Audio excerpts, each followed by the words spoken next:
Bueno, pues bienvenidos. Vamos a trabajar ahorita o vamos a ver las fotografías. Tú tienes la vocación del maestro, ya vimos, sí, pero en el alma la trae. Una lección. Ya nos está vamos a trabajar el día de hoy.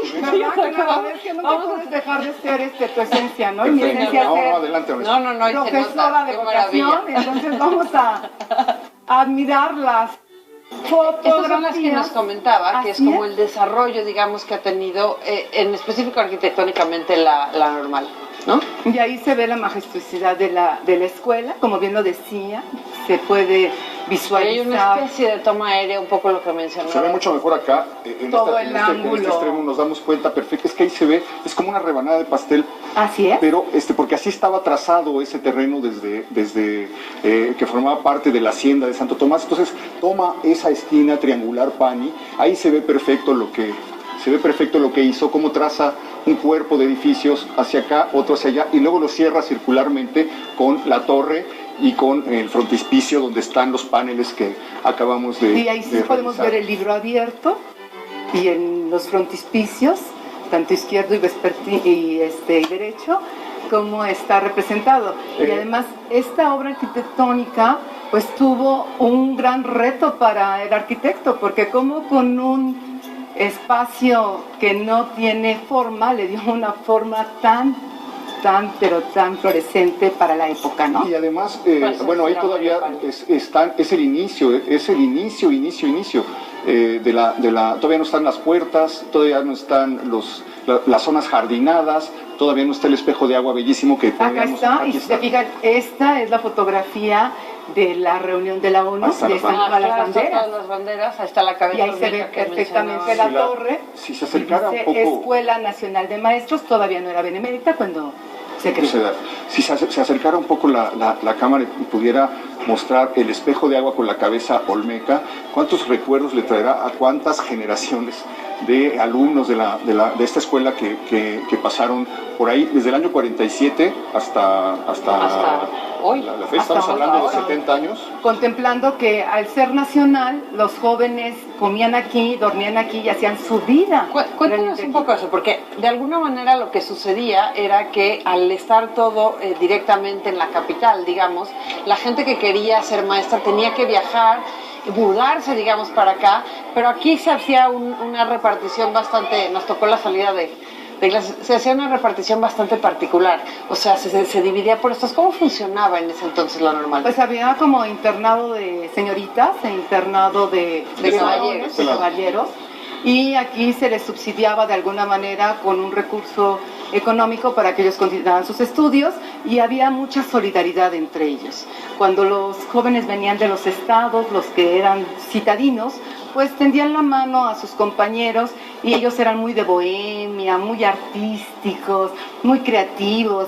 Y si bien es cierto cuando comentas que las guerrillas y que los maestros, finalmente los maestros somos líderes, y siendo líderes natos para poder ser maestros, pues siempre hay esta situación de visualizar, de analizar y de reflexionar todos los hechos históricos y de contexto. Claro, jugó un papel fundamental en esos años la Escuela Normal de Maestros. Pues simplemente los dos símbolos de la guerrilla de los años 60 y 70 son dos maestros, que son Genaro Vázquez y Lucio Cabañas. Aquí hay, maestra, una toma que, esta es, donde se está todavía construyendo el auditorio al aire libre, o sea, se está construyendo el mural, ahí se ven las escaleras, se ven los bultos, se alcanzan a ver... ¿Se ven los andamios? Como andamios. ¿Están los andamios? En el momento en el que se está pintando esta obra. Qué formidable fotografía, ¿no? Y aquí tenemos la otra toma de otra perspectiva. De hecho, en el 125 aniversario nos tocó la remodelación de el mural. Vinieron de Limba a darle mantenimiento y poderlo dejar como lo crearon en su... Claro, porque hasta al estar en el aire libre requiere seguramente tiene una pintura especial, sí, claro, que puede aguantar todas las intemperies de la naturaleza. Que allá está tomada desde otro ángulo. Aquí alcanzamos a ver desde otra zona el trazo de la escuela en una ciudad de México que pues, todavía ahí se alcanza a ver, estaba todavía Río Consulado y Melchor Ocampo, es decir, no existía el circuito interior y según se alcanza a ver tampoco existía el metro. No, entonces es una foto pues probablemente de los años 50.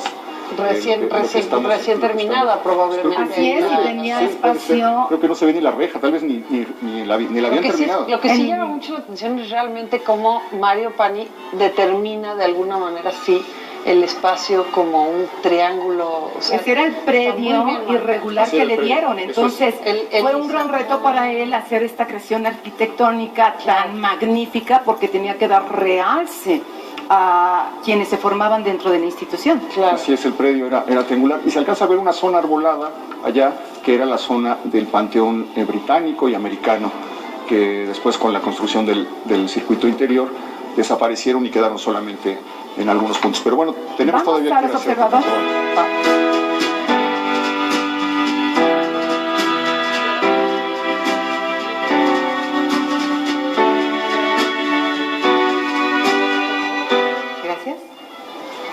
Vamos a... A ver, primero nos tiene que decir una cosa, maestra. Este es el lugar donde dice el señor... De las leyendas, donde estaba condenado, no se podía pasar y decían que siempre se veía como polvoso, no tenía como mucho uso en esos años y entonces era el lugar donde decían que estaban los muertos del halconazo y donde aparecían los fantasmas, etcétera. Esta es la zona que sin embargo tenía una función absolutamente pedagógica que no era la de la leyenda.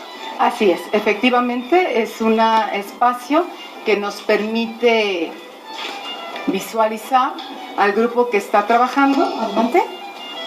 Se sientan en estas bancas, si gustas pasar. Se sientan y se puede apreciar perfectamente el salón y qué se está trabajando sin que los niños nos vean ni el maestro. De hecho, cuando yo empecé a dar clases aquí en esta Benemérita Escuela Nacional de Maestros, había un maestro que siempre obligaba a que los jóvenes dieran clase, pero antes que lo vieran a él. Y esta práctica es muy buena porque como a partir de que me ven los alumnos dando clase, podemos ir conformando teoría y práctica y podemos ir desarrollando su estilo docente vía a la construcción de los aprendizajes. Ya, ¿cómo no supimos en esos años que existía esto hubiera sido una esperanza? Porque había un maestro que nos levantaba de las patillas. Entonces, era la esperanza de que lo estuvieran grabando, ¿verdad? Oiga, pero era algo completamente pues de avanzada. No estaba en otra escuela primaria de México, difícilmente se podría encontrar un lugar en el que los inspectores podrían estar evaluando a los otros. Especular que quizá porque las escuelas de medicina desde muchos años antes, no necesariamente digamos escondidas, pero había esta posibilidad de sentarse a observar a los doctores, en ese caso operar o lo que fuera que estuvieran realizando, quizá hay alguna cercanía en ese modelo. Pues sí, al ser laboratorio, pues obviamente que se hace, se experimenta. Sí, era un experimento, con la práctica. Venía de algo lancasteriano que era la mutua, le llamaban, ¿no? Que era los alumnos mayores les enseñaban a los menores, eso era una costumbre del siglo XIX y de ahí viene, todavía se usó muchísimo tiempo en los adjuntos que se llamaban después y que era un alumno destacado que le enseñaba a los de semestres o de cursos anteriores. Pero eso se usó muchísimo a lo largo del siglo XIX. Y que se daba en las situaciones de escuelas rurales, que mi mejor alumno era el monitor y me apoyaba con los niños que menos sabían, ¿no? No hemos hablado también de esa beta del normalismo, que fue precisamente la del maestro rural como apóstol, que es algo que despega en 1922 con José Vasconcelos, es el sueño de Vasconcelos, y la redención es a través de la educación. Esta es una idea también pues, de Pestalozzi, que en eso se parecía mucho a Rousseau, y la toma Vasconcelos y dice: lo que necesitamos es que los maestros se vuelvan misioneros, así como los apóstoles predicaron la palabra caminando, necesitamos maestros que hagan eso, y entonces mandan a una figura que es absolutamente entrañable en la historia de México y en la historia de la educación, que es el maestro rural. Y que todavía sigue existiendo, ¿eh? Por supuesto, hay muchos espacios de nuestro México querido en el cual el maestro, para poder dar clase, tiene que llegar caminando, en caballo, en burro, y tiene un salón multigrado donde tiene o atiende alumnos de todos los grados y trabaja de una manera muy cercana a la comunidad para poder tener pues algunas situaciones de hecho, México favorables. Es fundamental que exista ese personaje en un país como el nuestro, ¿no? Es un momento de épico cuando uno piensa eso. El hecho de que al mismo tiempo se lanzan los clásicos en ediciones baratas, accesibles a todos. Vasconcelos hace dos cosas: llena de maestros el país, y por otro lado hace que se impriman los clásicos en tirajes masivos y manda en unas ediciones que se volvieron legendarias de color verde, pues la Ilíada, la Odisea, la lista de libros que se consideraba que debían ser leídos. Es un proyecto absolutamente fallido, por otro lado, porque ¿cómo le llevas la Ilíada a un campesino?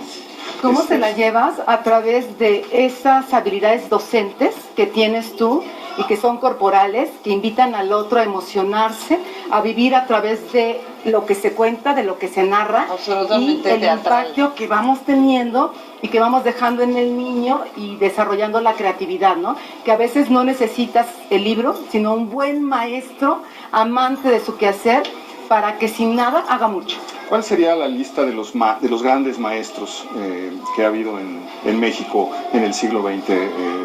Bueno, tenemos muchos nombres en las calles de alrededor. Bueno, es que decirte uno y dejar a uno sin está fuera. Está Laura Aguirre, el maestro Acosta. Manuel M. Acosta, el nombre de nuestras primarias anexas. ¿Quién era Luis Hidalgo Monroy?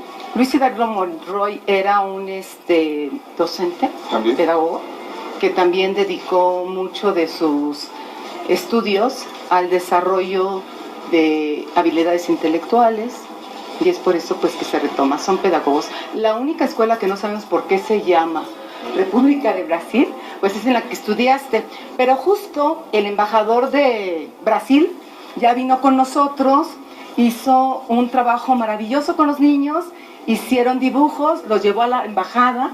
Los niños disfrutaron la embajada de Brasil, y el embajador de Brasil estaba tan contento de haber encontrado una escuela que llevara el nombre de la embajada. Es el único que no sabemos por qué se llama así, porque los demás son pues básicamente educadores. Pero sí está sembrado, digamos, con los nombres de estas figuras. Moisés Sáenz, que le da nombre a otra escuela. Acá, en el bachillerato. ¿Sí? Y nos decía, maestra, que son ¿cuántas hectáreas? 16 hectáreas. 16 hectáreas. ¿Y ahí contiene 2 primarias? No, 4 primarias de experimentación pedagógica, una de jornada ampliada, que es esta, la de Luis Hidalgo Monroy, la República del Brasil, jornada regular, la Manuel M. Acosta vespertina, que es jornada regular, y la Genoveva Cortés Valladares, que también es jornada regular. ¿Y luego jardín de niños? No, el jardín de niños, nosotros, el CENDI, no depende de nosotros, aunque el predio sea de la institución. Y al mismo tiempo se hace gimnasio, se hacen 2 auditorios, se hace una alberca, biblioteca, se hace una cancha de fútbol. ¿Qué más? ¿Qué más tenemos? Tenemos jardín botánico, tenemos una biblioteca infantil, tenemos una biblioteca para toda la licenciatura, y tenemos los laboratorios de ciencias naturales. Si se fijan, los 4 edificios, uno alberga a los alumnos de primer año, otro a los de segundo, otro a los de tercero, otro a los de cuarto. Tenemos ahorita, gracias a la buena voluntad del señor secretario de Educación Pública, la creación de los nuevos laboratorios que están al final de uno de nuestros edificios, y ahí es donde se debe de enseñar TICS, matemáticas e inglés. Okay. El presupuesto que realmente ha dado ahorita beneficio a la institución es el que nos ha brindado el secretario de Educación Pública para restablecer todas las conexiones eléctricas, porque dada la infraestructura pues ya era muy vieja, y es lo que ahorita han apuntalado como prioritario para la mejora institucional. Sin embargo, al ir caminando por las instalaciones de la Normal, uno se da cuenta que hace falta también otro tipo de intervención, y que es precisamente la intervención de rescate de la arquitectura, que está muy deteriorada en muchas zonas. Hace falta que el Instituto Nacional de Bellas Artes, que la Secretaría de Cultura volteen a mirar el estado en el que se encuentra algunas zonas de la Normal. Hace falta que se invierta, porque estamos en un templo de la historia de México, y este templo es una especie de catedral de la educación que debe ser salvado, preservado. No debemos permitir que se destruya, y tiene muchas zonas de abandono.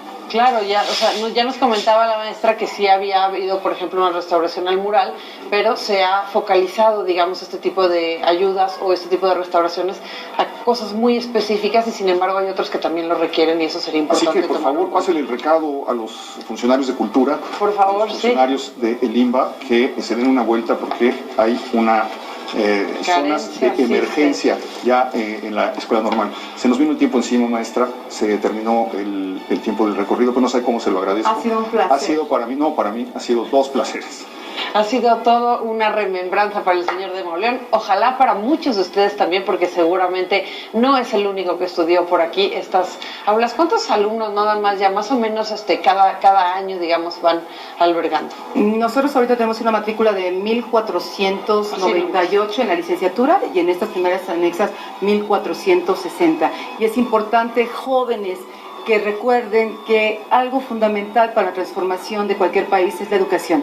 Ojalá muchos jóvenes quisieran ser maestros de vocación y vivir esta profesión como profesión de vida para poder transformar y tocar a los otros. Gracias. Antes de que terminemos, una duda urgente. ¿Por qué es un bulldog la mascota del normalismo? Por lo que significa el bulldog, ¿no? O sea, es un perro que de alguna manera se ve rudo, fuerte, pero internamente cuida. Perfecto. Y entonces, pues es el cuidado es que un guardián. Nos faltó tiempo. Yo hubiera querido visitar el Cadete, donde era la papelería, donde estaba la fuente de sodas en la que se reunían a escuchar en la Rocola desde los años del rock, yo creo, todos los jóvenes, hasta el tiempo que duró, pero se nos acabó el tiempo. Le agradezco muchísimo que nos haya acompañado, maestra. Gracias, igualmente. Querido señor Mauleón, gracias a sobre todo todos ustedes que nos acompañaron. Nos vemos, por supuesto, el próximo domingo y ya lo saben, si tienen comentarios o cualquier otra cosa que decirnos, pues háganlo a nuestras redes sociales que ustedes ya conocen. Maestra, de verdad, muchas gracias por su compañía y por invitarnos a conocer más de este espacio. Y pues nos vemos la semana que entra, señor. Así es, le agradezco muchísimo que nos haya acompañado. Lo espero la próxima semana. Ya lo sabe usted, aquí en El Foco. Mil gracias. Gracias, hasta luego.